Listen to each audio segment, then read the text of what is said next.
Good morning, good morning, good morning. Are you ready for a simple tip that will save you money and stress when you are investing in play to earn games? This one is so simple that it's almost obvious, but yet every single person, including myself, runs into it when they start playing crypto games and any type of investing or any type of just gaming in general. But before we get to the tip, I do have to go ahead and give the disclaimer. This is for entertainment purposes only, my personal opinion. This is not financial advice. Uh, I am not a financial professional, so do your own research and honestly, you don't even have to listen to me. Um, Wanted to get that out there. I know everybody hates that when I do that or when people do that in general, but it needs to be said because there is that one person that will take it as financial advice, get angry, and you know how it goes. So that's out there. You're aware this is entertainment purposes. So let's move on. All right. You know that time when you get into crypto gaming, you see all the cool games, not just in Wax, because Wax has new games coming out on a weekly basis. And then you have the other platforms, Gala Games, you have uh, Binance and so forth, where they just have so many games available right now. Especially right now, it's the wild, wild west of crypto gaming. So there's a lot of options. So it's really easy, really, really, really, really, really easy to go out there and see all the games and want to get a piece of this, a piece of that, a piece of this, and that, and before you know it, you have one NFT in 10 different games.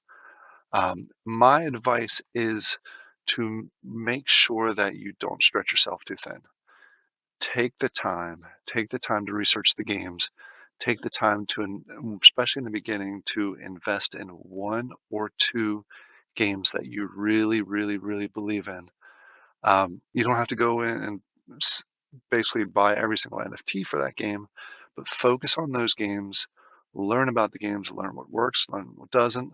There's a chance that both games could flop. There's a chance that both games could just shoot up as high as possible. But make sure that you're not stretching yourself too thin. Because the way you really earn with play to earn games is not by buying a bunch of commons in a bunch of different games. That's easily the way you lose because they're not very profitable. The ROI takes forever. And there's a good chance that if you saw it in Farming World was a great example. If you bought just the stone axe, it was great for a short amount of time, but then it dipped down to, I think you earn what, one or two wax a day from it for the price. And a lot of people bought in it that bought uh, paid 1,000 wax plus for their stone axe. It's making one wax a day. So make sure that you can get a good handle. That's a whole other topic I just ranted about. Sorry.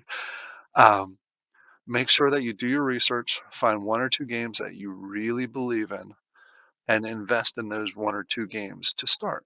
Once you start profiting from the games, you can expand to other games. When I first started, I went in and as you guys can see, I'm probably still stretched too thin. Um, but I'm trying to create content so y'all can see the different games that are out there. So, but it's been working out so far. When I first got involved, I must have just I went on Atomic Hub. I saw all the different games available, and I literally went over to the market and I started going down the list. Bought one NFT here, these obviously weren't available at the time when I started, but I just went down the list. I bought an NFT, bought an NFT, NFT, NFT, NFT, and so forth. And I sat back there waiting for the money to start rolling in. And most of the one, it was a lot of work because it involved a lot of clicking. You know, with Alien Wars, if you buy a common, you're clicking every 5-10 minutes. Farming World, you're clicking every hour. So it was a lot of clicking and a lot of effort at such a minimal gain. Um, so I quickly realized that I needed to start getting rid of the game. I did my research. I identified a few games that I really like, both for the short term and long term, and got out of all the other games that I was involved in, uh, so I could focus on those. As you're well aware, if you didn't take a look at my video yesterday where I showed my personal progress, um, my main ones that I'm in right now is Krypton. Farming Tales for a long-term perspective, Dragon Valley, and I'm getting into 2 additional games, Lost Sailors and Taco Universe. Those are the 5 that I'm focused on, and I really should only be focused on 3. Um, I also have a handle on NFT Panda plus a few other ones that very much considering getting out of, not because the games aren't good, not because I don't like the game, it's just because I think I'm stretched too thin. So my advice to anyone that's watching, um, make sure you get a good handle on the games. Um, and the other thing that basically when you go through and you're looking at a game, you'll notice that if you look at the ROI for each game, commons have a much longer ROI than rares, epics, and so forth. So if you invest in 10 different games, all commons, you could spend that same amount of wax on 1 or 2 rares or epics and gain a whole lot more profit out of those rares and epics. Take that profit, either reinvest in the game, buy more rares and epics, or even legendaries, or eventually get into the second game and starting with the rares and epics. Um, I try not to do commons anymore. There are a few exceptions to test out games, and I said this before.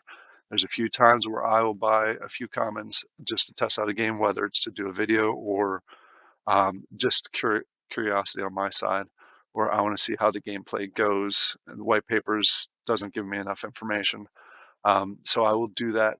But I know it's a short-term situation where I will either get rid of those commons if I don't like the gameplay, or I will be ranking those commons up to basically trading them in for higher rarity NFTs.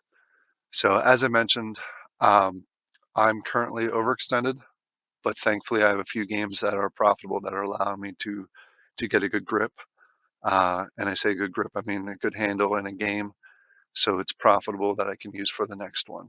So right now I'm on 5 that I'm going to be focused on.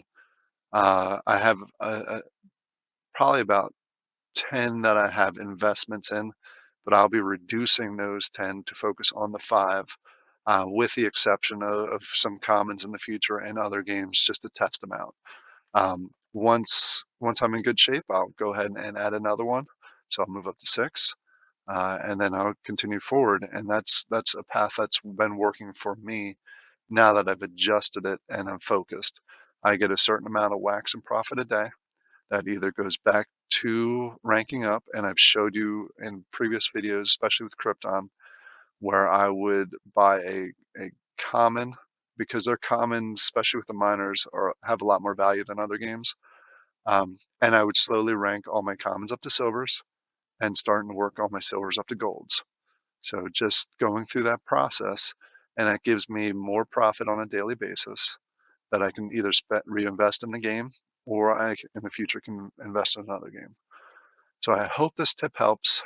Again, it's a very obvious tip, but it's also a situation that just about every person that gets into crypto gaming gets into. They just get so excited.